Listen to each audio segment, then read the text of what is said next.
et ceci est encore plus important dans le cadre de la coaction indirecte. L'existence d'un accord ou d'un plan commun ne doit pas nécessairement être explicite et peut être déduite de l'action concertée menée ultérieurement par les coauteurs.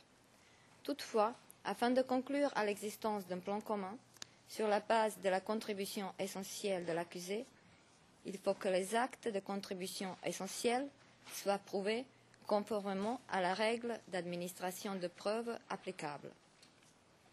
Dans la présente affaire, comme la défense vient de démontrer, les actes de contribution essentielle n'étaient pas étayés par des preuves suffisantes nécessaires pour la confirmation des charges. Le procureur aurait donc dû apporter d'autres preuves du plan commun. Nous allons démontrer que le procureur a également failli à démontrer l'existence du plan commun.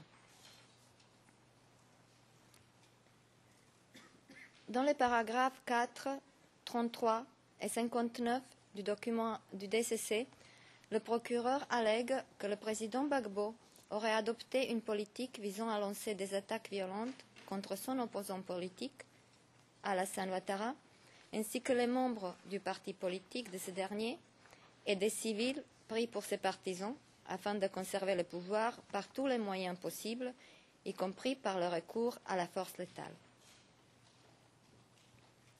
Selon le procureur, cette politique peut être qualifiée d'accord ou de plan commun.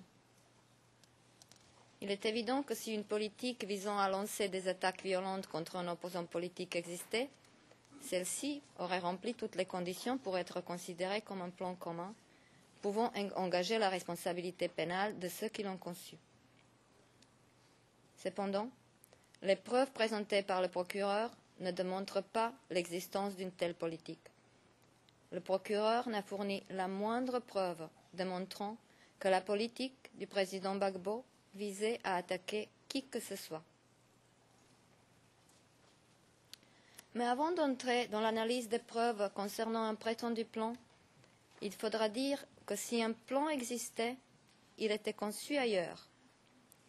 Le 4 mars 2011, le lendemain de la marche des femmes, un article révèle l'existence d'une réunion secrète à Djekanou où les rebelles auraient convenu qu'il fallait provoquer les affrontements sanglants à Abidjan et ailleurs dans le pays pour en faire de véritables carnages dans le but d'imputer un génocide au régime en place.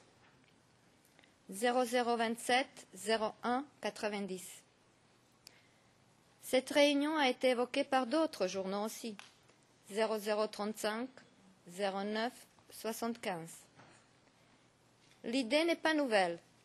Elle se trouve déjà dans le document 0018 07 27 qui, en 2006, lance l'idée de créer des bains de sang afin d'accuser le président Gbagbo. D'ailleurs, faut-il rappeler qu'Alassane Ouattara, depuis des années, menaçait de déstabiliser le pays. N'a-t-il pas déclaré déjà en 1999 « Nous frapperons ce pouvoir au bon moment et il tombera ». Pièce 02 75. N'a-t-il pas depuis des années armé des rebelles avec des armes qui l'ont finalement amené au pouvoir? Alassane Ouattara peut nier la paternité de la rébellion, mais les chefs rebelles sont formels. D'après Abdoulaye Traoré, Alassane Ouattara a payé les armes pour des rebelles. 0001 0020, page 0021. Un autre chef rebelle, Koné Zakaria, confirme qu'Alassane Ouattara achetait les armes pour eux. Koné Zakaria affirme aussi que les rebelles ont pris armes pour Alassane Ouattara. 0021 75 84, page 75 91. Et le témoin du procureur, P44, a déclaré que depuis 2002, le but des rebelles était de renverser le régime par tous les moyens afin de mettre Alassane Ouattara sur le trône. Pièce 3704, page 3709. La réunion tenue chez l'ancien ministre Anaki, membre du RHDP, révèle le plan d'organiser une manifestation RHDP, mais aussi de la déstabiliser avec l'assistance des mercenaires libériens, sans doute dans le but d'imputer les troubles au président Gbagbo. 0018-0084. Le RDR et les forces nouvelles ont créé une crise de déstabilisation et les mouvements de déstabilisation devaient être organisés. Ces mouvements de déstabilisation avaient pour l'objectif d'organiser casse, tuerie et incendie. 0025 0056, page 0057. Les rebelles, ils avaient besoin d'un plan. Ils avaient besoin d'un plan parce qu'ils n'avaient rien à reprocher au président Gbagbo. Ils avaient besoin d'un plan pour le destituer. Mais le destituer ne leur suffisait pas. Il fallait l'écarter complètement du paysage politique de la Côte d'Ivoire. De l'autre côté, le président Gbagbo n'avait aucun besoin d'un plan. Il avait toutes les raisons de croire qu'il était légitimement élu.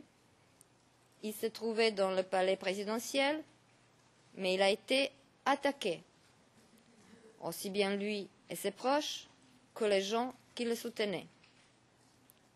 Son seul tort était de vouloir défendre les institutions républicaines, la souveraineté et l'indépendance de la Côte d'Ivoire. D'ailleurs, rien dans le dossier du procureur n'indique l'existence d'une politique criminelle du pouvoir du président Gbagbo.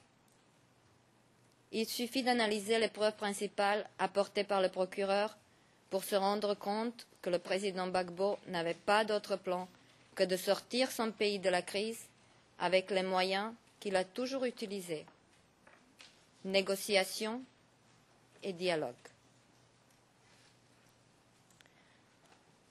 Le procureur allègue que le président Gbagbo aurait indiqué publiquement qu'il était disposé à recourir à la violence afin de rester au pouvoir.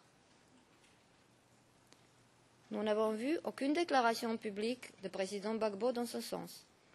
Et pourtant, celui-ci n'était pas avare en interview. Au lieu de donner la seule preuve fiable d'une telle allégation, une déclaration du président Gbagbo, le procureur se réfère à des déclarations plutôt brumeuses des témoins qui ne parviennent même pas à dire où et quand le président Gbagbo aurait fait de telles déclarations. Afin d'étayer son allégation, le procureur fait référence à une déclaration du président Gbagbo: « Je ne serai pas battu, j'y suis, j'y reste ». Cette déclaration est sans aucune pertinence. La date de cette déclaration, qui d'ailleurs n'incite nullement à la violence, démontre son sens. Cette déclaration a été prononcée en octobre 2010, en pleine campagne électorale. 0003 04 84. Alors, que pouvait dire le président Gbagbo à ses électeurs? Pouvait-il leur dire qu'il était perdant, qu'il était prêt à partir et passer le pouvoir? Mais dans ce cas, il ne se serait pas présenté aux élections. Les déclarations doivent être situées dans leur contexte. Elles ne peuvent pas être appréciées dans le vide et interprétées selon les besoins du procureur. Et que dire de l'interprétation du président du slogan que le procureur attribue à la campagne présidentielle du président Gbagbo? On gagne ou on gagne. Est-il ce slogan violent? Est-il inapproprié pour une campagne électorale? Les slogans d'une campagne électorale relèvent d'une opération de séduction et de marketing, pas d'un programme politique. Leur but est de rallier le plus grand nombre d'électeurs. Donc il est normal d'afficher l'optimisme, la confiance en soi et en sa victoire. Et cela serait la seule explication plausible et possible du slogan « On gagne ou on gagne ». Mais, avant tout, ce slogan n'est pas un slogan de la campagne du président Gbagbo. nous allons voir une vidéo où la chanteuse Antoinette Ilani, fervente supportrice d'Alassane Ouattara, chante une chanson qui répond à ce slogan « On gagne ou on gagne ». Excusez-moi, la date du vidéo, si c'était possible de l'avoir avant qu'on la présente, juste pour qu'on se situe dans le temps et dans l'espace, s'il vous plaît. Oui, s'il vous plaît. Quelle est la date de cette vidéo? Est-ce que c'était pendant la campagne? Je donnerai la date si vous me permettez après la pause. Parfait. Je trouverai la référence. Est-ce qu'on peut...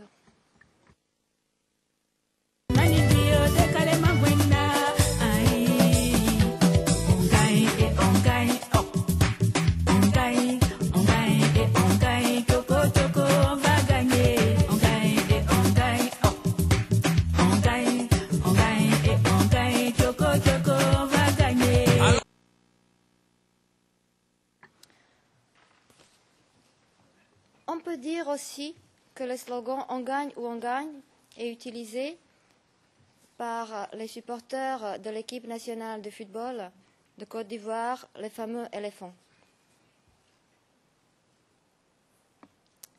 Mais on peut aussi regarder les affiches officielles de la campagne du président Gbagbo et on se rend compte qu'il y a plusieurs slogans dans la campagne, mais aucun n'est « On gagne ou on gagne ».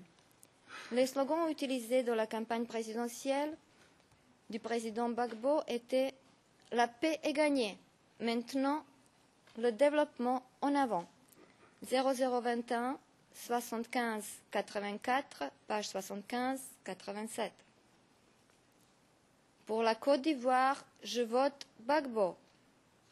0021 75 84, page 75 91. Gbagbo, président 100% pour la Côte d'Ivoire. Pièce 44 83. Ou encore, je choisis l'original, je vote Gbagbo. Pièce 44 84.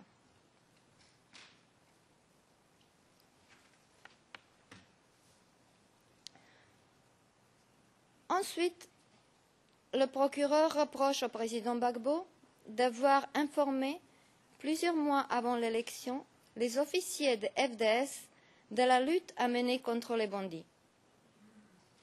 Et on lui reproche le terme bandit. Le terme bandit, c'est un mot de la langue française. Il suffit d'ouvrir n'importe quel dictionnaire de la langue française pour voir que le terme bandit désigne les malfaiteurs se livrant à des attaques contre les gens ou contre les biens. Et le président Gbagbo a utilisé ce terme dans son sens primaire et le plus ordinaire, car tout au début de son discours, il a déclaré ceci, je cite.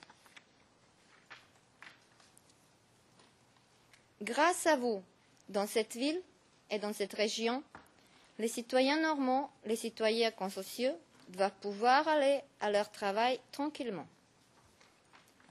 Ils doivent pouvoir aller au cinéma, ils doivent pouvoir aller au bal, ils doivent pouvoir s'amuser tranquillement. Les gens doivent se promener normalement avec leur argent sans avoir peur. Mais à cause de votre présence, tous ceux qui veulent aller détrousser les honnêtes personnes doivent réfléchir 2 fois avant de sortir. Il s'agit de la pièce 0018 0005, la transcription 0019 0007, page 0008. Ce discours ne concerne pas des opposants politiques du président Gbagbo, mais des malfaiteurs ordinaires qui existent dans toutes les villes, dans tous les pays et contre lesquels tous les pouvoirs au monde se battent. D'ailleurs, dans son discours, le président Gbagbo précise que ces troubles ne sont pas liés à la guerre, et il continue. Moi, j'étais encore dans l'opposition quand il y avait des bagarres ici, et qu'un commerçant avait été tué ici. J'étais encore dans l'opposition. Donc ce n'est pas aujourd'hui que c'est apparu. Pourquoi Divo bouillonne, pourquoi Divo s'excite, on n'en sait rien. C'est la même transcription, page 0009. En réalité, Divo est une zone agricole riche qui attire toutes sortes de bandits de grand chemin, car il y a aussi une mine d'or en exploitation. Ces bandits de grand chemin sont particulièrement actifs lors de la traite du cacao et ils commettent de nombreux meurtres et vols à main armée. Cette situation a justifié l'installation d'une compagnie républicaine de sécurité et dans ce contexte, le président Gbagbo s'est adressé aux officiers de FDS. Et faut-il dire que cette installation a eu lieu lorsque Guillaume Soro était le Premier ministre. On ne peut pas extraire un mot d'un discours, car les mots ont un sens lorsqu'ils sont dans leur contexte. Contrairement aux allégations du procureur, aucun lien n'existe entre ce discours du président Gbagbo, inaugurant une unité de police, et les événements ultérieurs. Aucun lien n'existe entre ce discours, qui ne concernait que la criminalité ordinaire, et les discours prononcés par d'autres personnes plusieurs mois plus tard, dans une toute autre situation, au moment où la guerre faisait rage à Abobo. Le procureur ne déforme pas seulement les propos du président Gbagbo. Il le fait aussi avec les propos des gens qu'il considère comme proches au président Gbagbo, et même de ses propres témoins. Ainsi, lorsque le procureur prétend que Blé Goudé a incité les jeunes à recourir à la violence, il s'appuie à la déclaration du témoin Péance. Or, Péance a déclaré, je le cite, « Dans tous les meetings, M. Blé disait « Nous allons gagner avec l'Éternel, désarmer les mains nues. » Ça, c'est des mots qu'il a toujours utilisés. Nous allons triompher sans armes, nous avons les mains nues. 0016 03 72, page 03 79.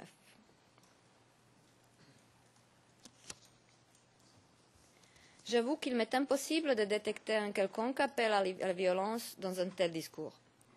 Et je souligne que ce même témoin, le témoin Péance, a déclaré que le discours du camp pro-Gbagbo s'était limité à dire que le président Gbagbo a gagné et que la légalité triompherait, en précisant que ces discours n'étaient pas des discours violents.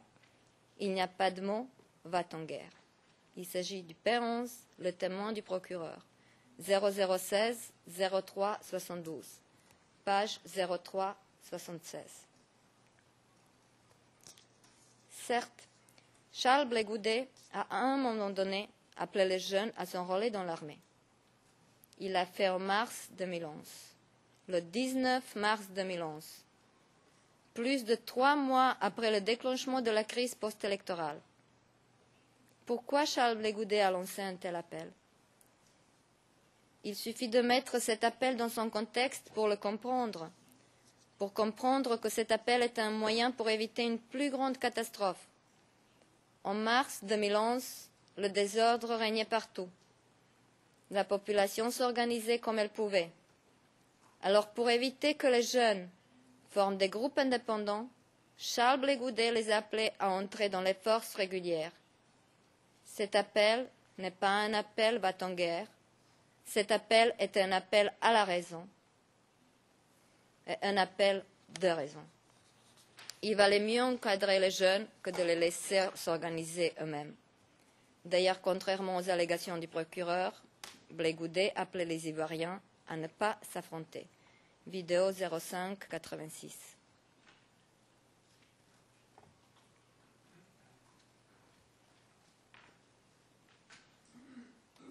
Je ne veux pas, et j'insiste là-dessus devant la presse, je ne veux pas d'affrontement entre civils en Côte d'Ivoire.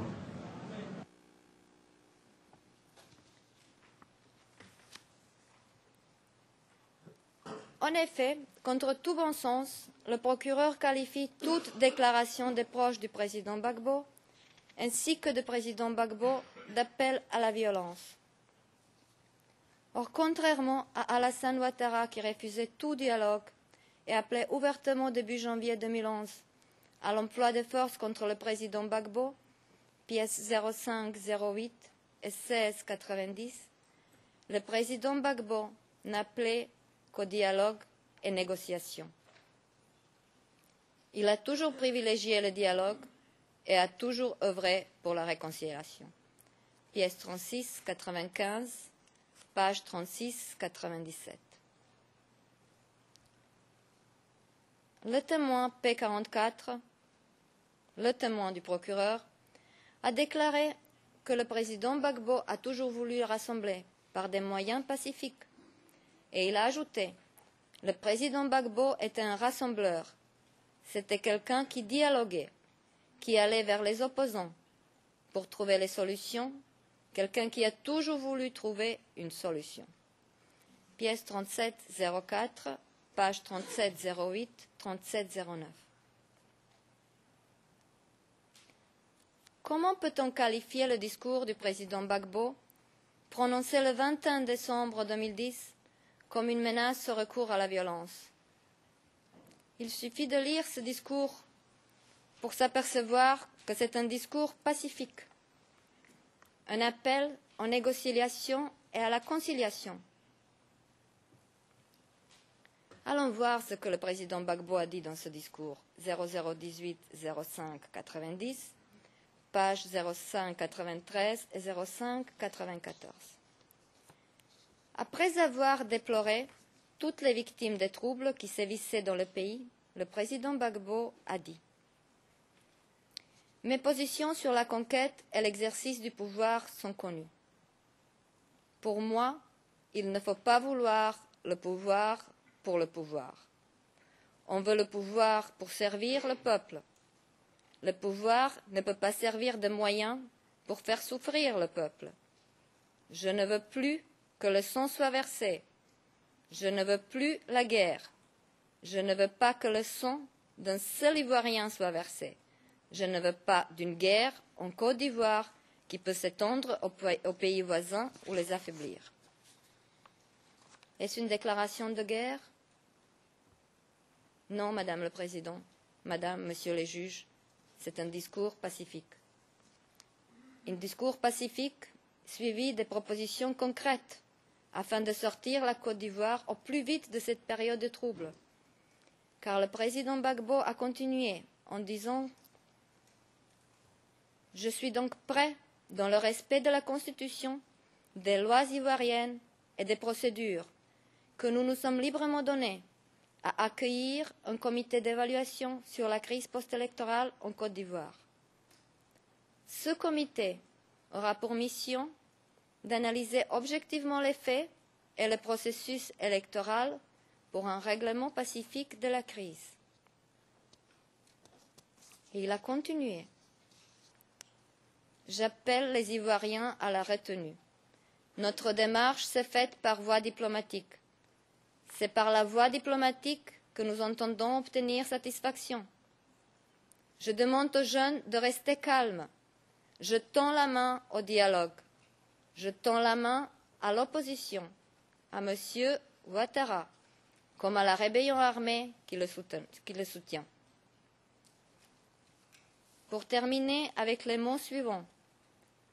J'ai confiance en notre capacité de construire une nation dans la paix. La démocratie et la prospérité. Quittons le chemin de la guerre, reprenons notre marche vers le progrès dans la paix. Il est évident que ce discours ne prend pas la violence. Ce discours est un discours de la paix. Mais ce discours n'est pas seulement un discours pacifique. Il est aussi un appel à la raison, aux négociations, au dialogue et à la réconciliation. Malheureusement, le président Gbagbo n'a pas été suivi dans sa démarche. Quant à l'interview du 31 décembre 2010 et au discours prononcé le même jour, le procureur ne se contente plus de sortir les mots du président Gbagbo de leur contexte. Il les déforme. Ainsi, dans le paragraphe 36 du DCC, on peut lire que le président Gbagbo a déclaré dans l'interview du 31 décembre que les pressions constantes exercées par ses opposants politiques, y compris l'ONU, rendraient un affrontement plus probable. le président Gbagbo n'a jamais parlé des pressions de ses opposants politiques. Il a simplement dit, si les pressions continuent comme elles sont, ce sont elles qui vont pousser à l'affrontement. Transcription 0007-0168. Mais ce qui est à retenir dans cette interview, c'est que contrairement aux allégations du procureur, le président Gbagbo n'était pas décidé de conserver le pouvoir par tous les moyens. Lorsque le journaliste lui a demandé s'il allait quitter le pouvoir, il a répondu « Je verrai, j'aviserai », avant d'ajouter qu'il ne demande qu'une seule chose, recompter les bulletins de vote. 0007-0167 et la transcription 0021-0095, page 0099. Finalement, au lieu de se contenter des extraits de cette interview, ce sont les pièces que je viens de citer, le procureur a dû se procurer l'intégralité de cette interview afin de pouvoir apprécier correctement les propos du président Gbagbo. Ce sont les pièces de la défense, vidéo 05-88 et 05-89. Et les transcriptions 06-05 et 06-17. Il ressort de cette interview, comme de toutes les autres, que le président Gbagbo ne demandait rien d'autre qu'une enquête sur les élections et le recomptage des bulletins de vote.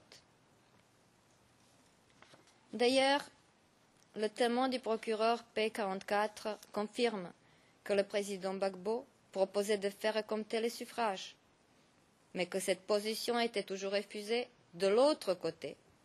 Pièce 3704.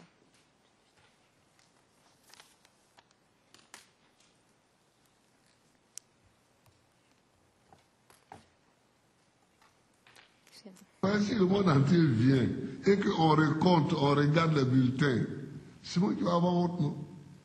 Moi, j'accepte cette honte-là. Mais les gens n'ont qu'à venir, on va compter. On va regarder.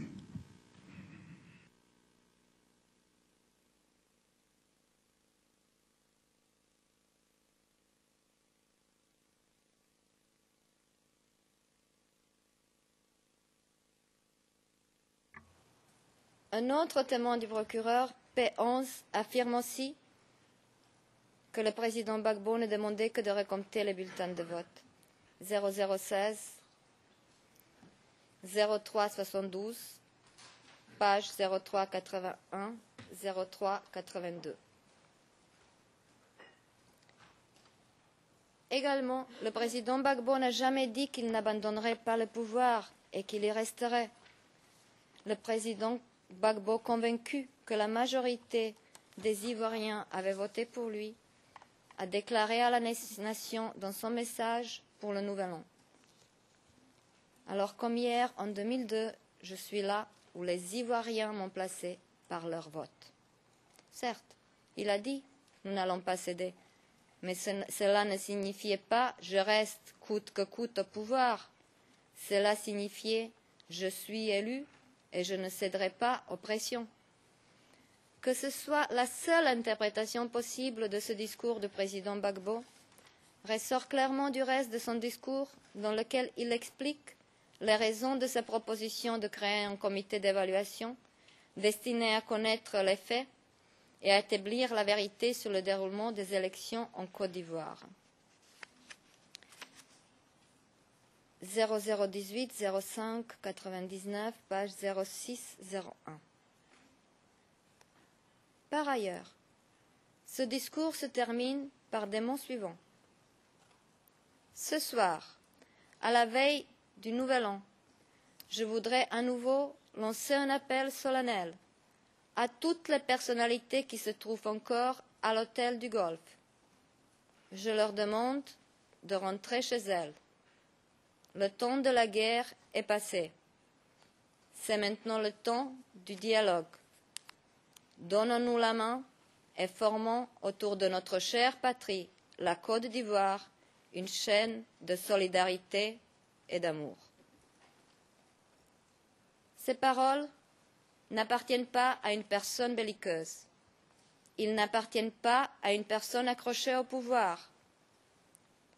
Elles appartiennent à une personne attachée à des valeurs constitutionnelles, à son pays et au peuple ivoirien. Ces paroles de la raison, du dialogue et de la conciliation appartiennent au président Gbagbo. Les exemples donnés par le procureur ne démontrent pas l'existence d'une politique ayant pour but les attaques contre la population civile acquise à la cause d'Alassane Ouattara. Au contraire, tous les discours, les interviews et les déclarations du président Gbagbo sont dirigés vers un dialogue avec ses opposants. Ils démontrent la recherche d'une sortie de cette situation délicate et la volonté de trouver une solution. D'ailleurs, un document du cabinet du président, daté du 10 décembre 2010, confirme la recherche d'une solution diplomatique ou politique en rejetant toute approche militaire. 0025 07 62, page 07 63. Contrairement à Alassane Ouattara, qui refusait tout dialogue, le président Gbagbo acceptait toute proposition et médiation. Pièce 12, 34.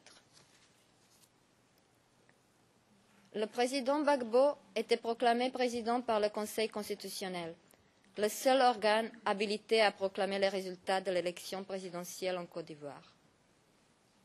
Malgré le fait qu'il se trouvait légitimement en position de président de la République, il ne revendiquait pas sa victoire. Il demandait que les votes soient recomptés. Madame le Président, Madame, Monsieur les juges, le président Gbagbo n'avait aucun plan. Aucun plan commun n'a jamais existé. Le président Gbagbo voulait seulement faire respecter la Constitution, les institutions républicaines et la volonté du peuple ivoirien. Il ne demandait qu'une enquête sur les élections, il demandait seulement que les votes soient recomptés.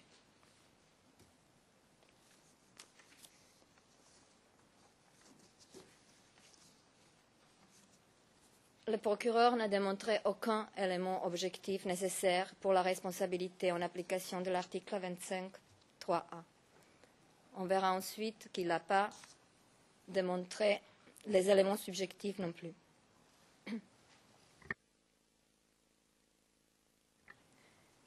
Le concept de coaction ou de commission conjointe sur la base de l'exercice d'un contrôle conjoint sur le crime comporte aussi des éléments subjectifs.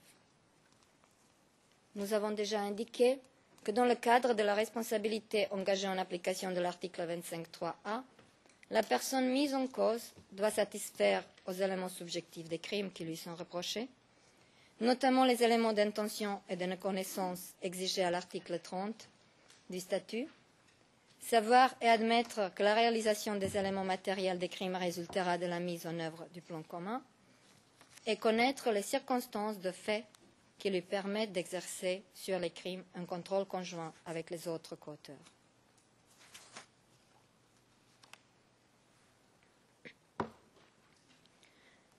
Nous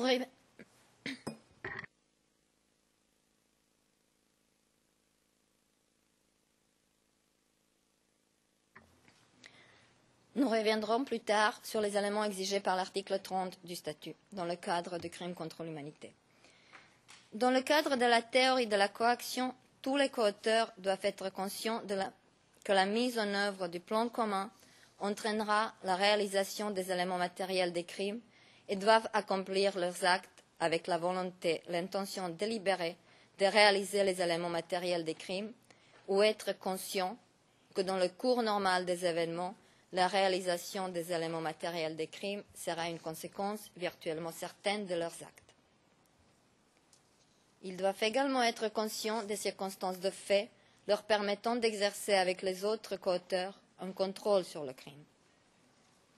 Ce critère nécessite que la personne mise en cause soit consciente du caractère essentiel de son rôle dans la mise en œuvre du crime et qu'elle soit capable, en raison de ce rôle essentiel, de faire obstacle à sa mise en œuvre et par conséquent à la commission du crime.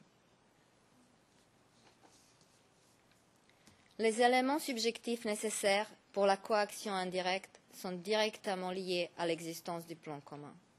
Ce plan commun n'existait pas, et donc le président Gbagbo ne peut satisfaire aux éléments subjectifs requis. Nous soulignons toutefois que la démarche et les actions du président Gbagbo étaient dirigées vers les négociations et réconciliation. Le président Gbagbo n'avait ni l'intention ni la volonté que les crimes découlent de ses actions. Il acceptait toute proposition de médiation, du dialogue, et faisait lui-même des propositions. Nous venons de voir le discours du président Gbagbo. Le président Gbagbo n'a pas cherché d'imposer sa volonté en aucune manière. Il cherchait une sortie de la crise, une solution.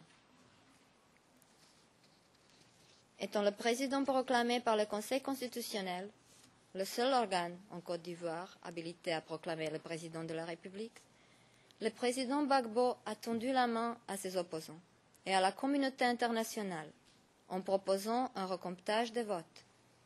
Ce geste démontre que le président Gbagbo n'avait ni la volonté ni l'intention de s'accrocher au pouvoir. Ce geste démontre que le président Gbagbo n'avait ni la volonté ni l'intention d'utiliser le pouvoir du président de la République qu'il était afin de se maintenir au pouvoir. Ce geste démontre que la seule volonté du président Gbagbo était de respecter la volonté du peuple ivoirien. Madame le Président, Madame, Monsieur les juges, le procureur n'a pas apporté de preuves suffisantes ni des éléments objectifs ni des éléments subjectifs requis pour la coaction indirecte en application de l'article 25.3 du statut. Il n'a pas apporté des éléments de preuve suffisants qui donnent des motifs substantiels de croire que les crimes allégués dans le DCC puissent être imputés au président Gbagbo. Je passe la parole à Maître Altit. Merci Madame le Président. Le professeur Jacobs va maintenant nous parler de la responsabilité sous l'article 25.3d et de l'article 28. Mais je pense qu'il risque de déborder, c'est cela? Peut-être de quelques minutes, 3 minutes, me dit-on. Voilà.